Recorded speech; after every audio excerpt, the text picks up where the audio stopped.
10 মিনিটের আবেগ মাগো 5 মিনিটের মন কে তুমি মা দেখতে দিলা না এই পৃথিবীর মুখ জোর করে আসিনি তোর শরীরে আমি পৃথিবীতে নাকি সন্তান হয় মায়ের কাছে দামি তবে কেন সুখের ভুলে আমায় পেটে নিলা সুখের শেষে কেটে ছিঁড়ে আমায় ফেলে দিলা একদিন তুমি আমার কাছে একদিন তুমি আমার কাছে আসবে ঠিকই মাগো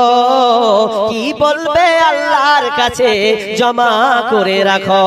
আমি তো বেঁচে গেছি বেঁচে গেল মান আমি তো বেঁচে গেছি বেঁচে গেল মান নইলে লোকে বলতো মরে অবৈধ সন্তান একটু অবৈধ সুখ পেতে মা একটু অবৈধ সুখ পেতে মা আমায় পেটে নিলে কলঙ্কের ভয়ে তুমি আমায়